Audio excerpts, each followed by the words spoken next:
Keadaan manusia 7 hari setelah kematian. Assalamualaikum warahmatullahi wabarakatuh. Halo sahabat iman dimanapun Anda berada. Selamat datang kembali di channel ini. Channel yang insya Allah selalu menyajikan pencerahan dan pengingat untuk kita semua. Sebelum kita menyelami pembahasan yang sangat penting dan penuh hikmah hari ini, saya mohon dukungan dari Anda semua. Jangan lupa untuk like video ini jika Anda merasa mendapatkan manfaat. Tinggalkan komentar yang positif dan membangun, subscribe bagi yang belum, dan yang paling penting, aktifkan lonceng notifikasi agar Anda tidak ketinggalan video-video terbaru kami. Dukungan Anda adalah semangat bagi kami untuk terus berbagi kebaikan. Hari ini, kita akan membahas sebuah misteri yang pasti akan kita hadapi. Bagaimana sebenarnya keadaan manusia 7 hari setelah kematian? Sebuah tema yang mungkin terdengar seram, namun sejatinya adalah pengingat rindah tentang perjalanan abadi kita. 1. Hari pertama, kedatangan dua malaikat, ujian krusial di gerbang barzakh. Hari pertama setelah kematian adalah momen yang paling krusial, sebuah titik balik yang memisahkan kehidupan fana dengan penantian abadi. Ketika jasad mulai merasakan keheningan dan gelapnya liang lahat, ruh manusia berada dalam keadaan transisi dan kejutan spiritual yang maha dahsyat. Ini adalah waktu di mana ruh mulai menyadari sepenuhnya bahwa tirai dunia telah ditutup, dan pertanggungjawaban telah dimulai. Sesaat setelah langkah kaki terakhir para pengantar jenazah menjauh, sebuah peristiwa besar terjadi. Almarhum akan didatangi oleh dua sosok penjaga alam kubur yang memiliki wibawa dan penampilan yang amat sangat menggentarkan. Ini bukanlah kunjungan biasa, melainkan ujian keimanan, fitnah kubur, yang pertama dan paling menentukan di fase barzakh. Dua malaikat ini akan menanyakan 3 pertanyaan fundamental mengenai pokok-pokok keyakinan yang dipegang teguh semasa hidup di dunia. Pertanyaan-pertanyaan ini akan diucapkan dengan suara yang tegas, menggema, dan memaksa setiap ruh untuk jujur pada dirinya sendiri. Bagi seorang mukmin sejati, yang selama hidupnya menjadikan keimanan sebagai kompas dan amal saleh sebagai bekal, proses ini akan berjalan dengan lancar. Jawaban akan mengalir dari hati nurani, kokoh, dan penuh keyakinan. Iman yang tertanam kuat akan berwujud menjadi lisan yang fasih menjawab. Di sisi lain, bagi mereka yang lalai, ragu, atau bahkan mengingkari kebenaran, suasana akan berubah mencekam. Mereka akan terperangkap dalam kebingungan, kegagapan, dan penyesalan yang tak terperikan. Lidah terasa keluh, pikiran menjadi kosong. Mereka mungkin berusaha menjawab berdasarkan apa yang pernah mereka dengar di dunia. Namun tanpa dasar keimanan yang kokoh, jawaban itu akan runtuh dan sia-sia.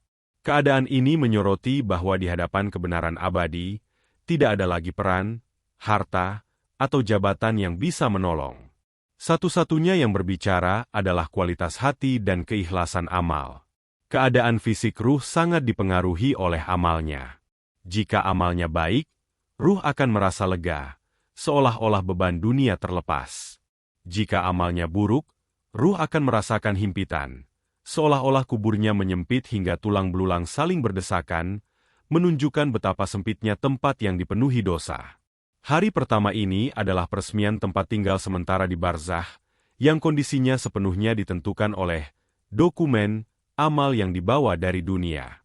Ini adalah titik awal, sebuah gerbang yang menentukan apakah hari-hari berikutnya di alam penantian akan menjadi taman surga yang penuh ketenangan atau lubang neraka yang penuh siksaan. Oleh karena itu, persiapan untuk menghadapi hari pertama adalah investasi paling berharga selama kita masih menghirup udara dunia. 2. Hari kedua hingga ke-6. Penampakan balasan amal, realisasi konsekuensi dunia.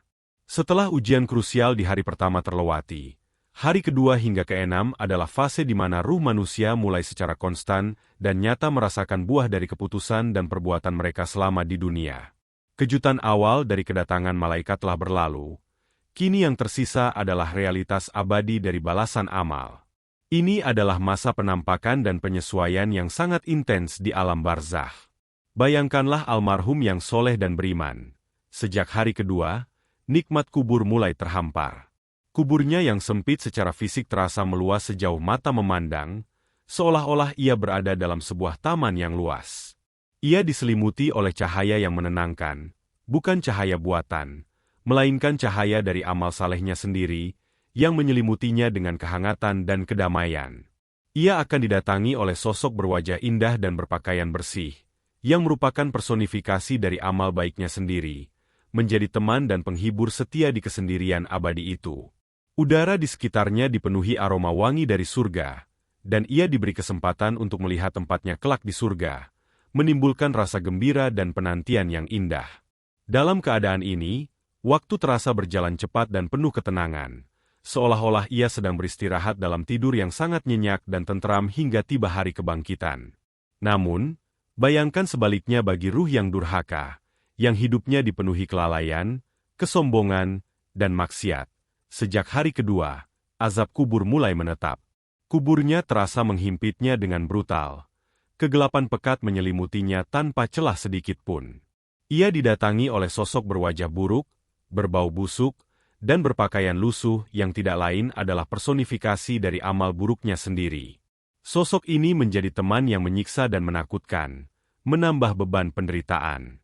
Ia akan diperlihatkan tempatnya kelak di neraka, menimbulkan ketakutan dan keputusasaan yang tiada tara.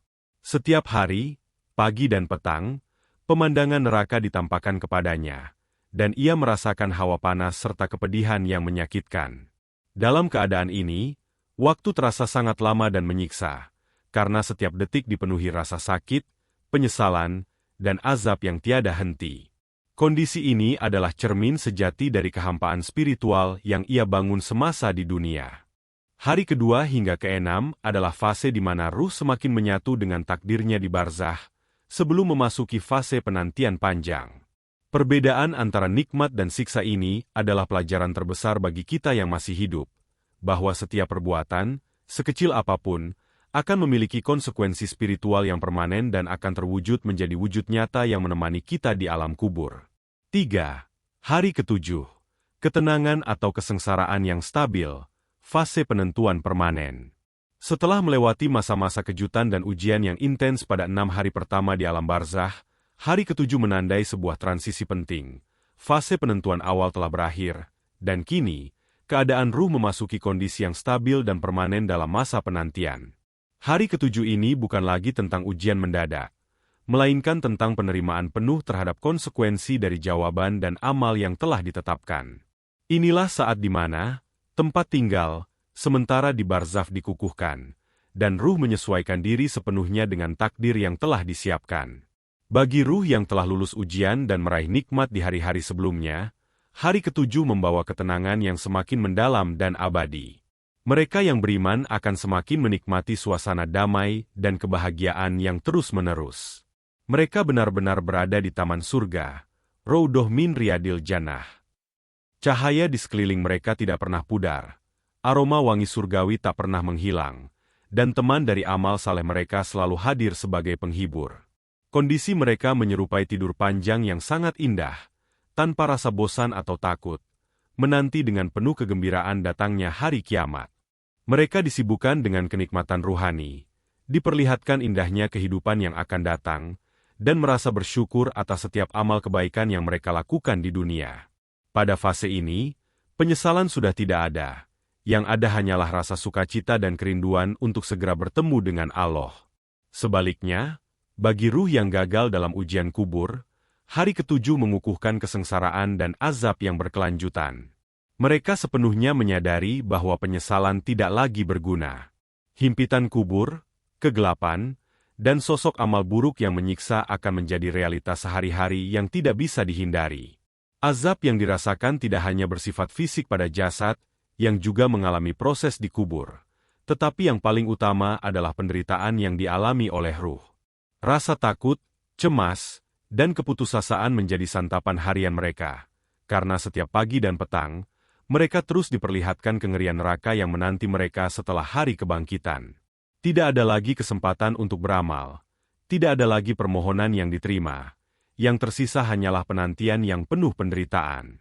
Pelajaran terbesar dari stabilisasi di hari ketujuh ini adalah realitas tentang tertutupnya jendela amal. Di hari ini, manusia menyadari bahwa waktu yang paling berharga adalah ketika mereka masih di dunia. Ruh manusia kini memasuki dimensi, penantian yang sesungguhnya. Mereka tidak lagi dapat menambah atau mengurangi bekal. Oleh karena itu, bagi kita yang masih hidup, pemahaman tentang hari ketujuh harusnya menjadi motivasi terkuat untuk memastikan bahwa ketika waktu itu tiba bagi kita akan termasuk dalam golongan yang meraih ketenangan, bukan kesengsaraan yang telah ditetapkan secara permanen. Kesimpulannya, hari ketujuh adalah finalisasi kondisi awal di barzah, menandakan bahwa kini, manusia telah benar-benar meninggalkan segala hiruk-pikuk dunia dan memulai penantian tunggal menuju kehidupan abadi yang sebenarnya. Sahabat iman, sungguh besar pelajaran yang kita petik hari ini.